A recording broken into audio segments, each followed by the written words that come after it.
it makes me scrunch up inside. Hi everyone, my name is Holly, and in today's video we are going to be talking about books that made me cringe. This isn't to say that all of these books are bad. In fact, some of them I actually really enjoyed, but they either made me clutch my head or roll my eyes or heave huge sighs. But before we begin, let's go ahead and just take a look at Google and see what Google thinks is cringy, because I'm really curious. Cringy books. Oof, I recognize some of these titles. The Selection has the #1 spot. Red Queen has #2. Actually, I've never read any of these books. Let me click more items here. Oh, it's gonna bring me to Goodreads. Caraval. That's interesting. Is that book cringy? I haven't read it. I own it, but I haven't read it. The Fault in Our Stars. Okay. To All the Boys I've Loved Before. I'm actually, wait, Plain Jane? I'm surprised on that one. The Winter's Curse, City of Ashes. Okay, there's City of Bones. I thought for sure that was going to be way up on the list. A lot of a lot of YA.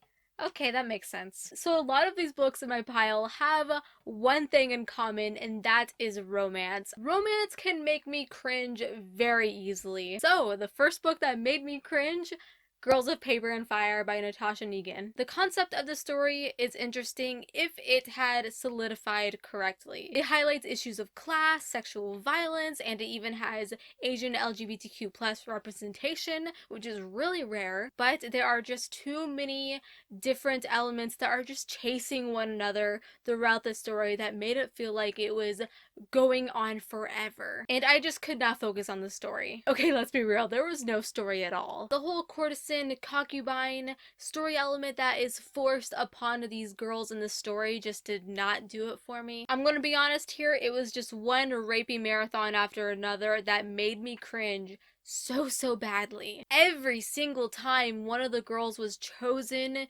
to meet with the Demon King to have sex with him, and like the way the girls would come back and fight each other over who would get raped and like who did it better, like, oh my goodness. In fact, I'm pretty sure I skipped an entire chapter because I needed to save my very innocent soul. It was literally being just dumped with salt. The characters in this book were also just very annoying, and the constant miscommunication over the simplest things made me rage. There's endless sappy monologues, there's constant victim blaming. This book just obviously was not for me. It made me eye roll dramatic AF. The Wastelanders by K.S. Murbath. This is a book that I actually enjoyed. I did end up unhauling it, but it is a decent book to read if you're looking for a dystopian. It wasn't amazing by any means, but it was enjoyable. Enjoyable in a sense that it was a very fluffy post-apocalyptic story following a group of cannibals.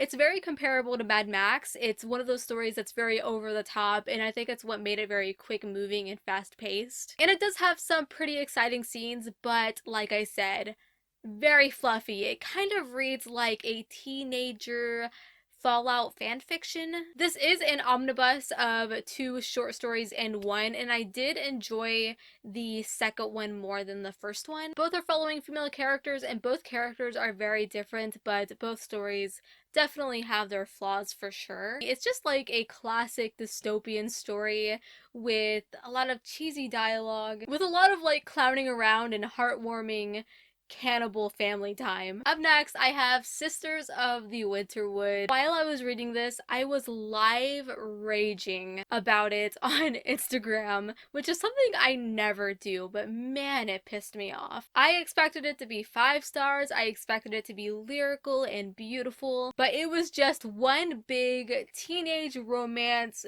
throw the plot out the window kind of book. What made me cringe the most were the 2 parents of the young girls that you're following in this story. They live in this small cottage in the woods, and one parent must leave for basically a family emergency, and then for some stupid reason the other parent decides, yeah, let me go with you for no reason at all, and we'll just leave our 2 young girls all alone within this cabin. And what makes it worse is before the mom leaves, she takes her children and tells them horrifying stories about monsters and murderers and kidnappers. The parents are very aware that there is evil lurking all over the woods, and yet they both leave.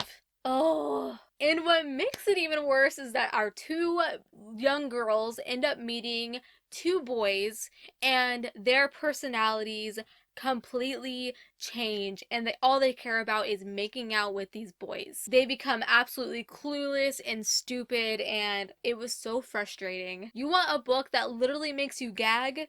Look no further. Foolish Hearts by Emma Mills. Oh yeah, I am mentioning a contemporary, which is something you never see on my channel. But we are talking about cringy books, and the first thing I think of is Emma Mills. I tried reading this a couple years ago. In fact, it's the last contemporary book I ever read. It put me off contemporary so bad that I never wanted to touch it again. I tried another Emma Mills book in the past, and it was the same amount of poo. The characters, who are supposed to be in their senior year of high school, acted like fifth graders. Their dialogue was some of the cringiest dialogue conversations I've ever witnessed. I highly dislike contemporary because of the drama that is normally the main center point of the story, and this one is solely based on female drama that didn't even need to exist at all, and it's made to be such a big deal in this book. I hated it. It can go away. The next book is one I actually enjoyed. I'm not ripping on all of these books just because.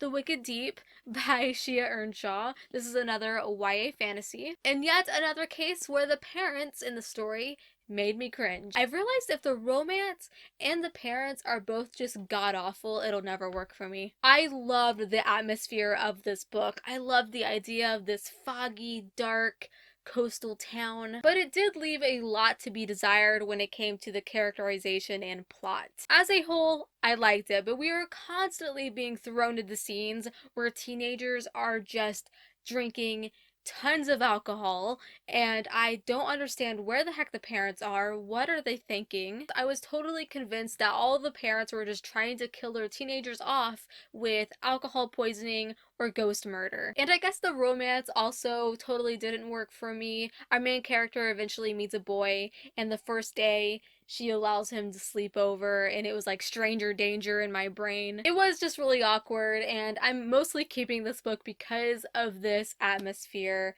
Shia Earnshaw can do the world building and atmosphere perfect, but romance and like parental control, not. No. Too much. It makes me scrunch up inside. And the final book that made me cringe was Queenslayer by Sebastian de Castell. This is the 5th book in the Spellslinger series. I love this series, but this 5th book, man, oof, it's a big oof. I recently did an entire video talking about the Spellslinger series and if it's worth reading or not. I highly recommend if you check it out. It might be worth reading, maybe it's not. You'll have to find out for yourself. Obviously, I'm going to be very vague as possible when explaining what made me cringe because this is obviously the 5th book in the series. I'm not going to spoil anything for you, I promise. But it does deal with a very pointless romance scene. It didn't lead to any character development or like realization about love or anything like that. It actually kind of ruined my view of a character in this book. None of this probably makes any sense to you who haven't read this book, so just know that, like, again, romance ruins it like it always does. I can't help it, okay? Romance is a hard thing to get right. Speaking from someone who's been with my boyfriend for over 10 years. Oh my god, we're going on our 11th year in March. Damn. If there's one thing that I do right in my Hufflepuff heart, I am loyal and I have commitment. Alrighty, so those are all the books that made me cringe. I would love to know what books have made you cringe and like scrunch up inside and roll your eyes and like dramatic. Ugh, I'd love to know. Go ahead and give this video a big thumbs up if you enjoyed it because that helps me out so much. Go ahead and subscribe. I up videos every single week. Follow me on Instagram at Holly Hearts Books and on Twitter at Holly Niece. And until we meet again, happy reading.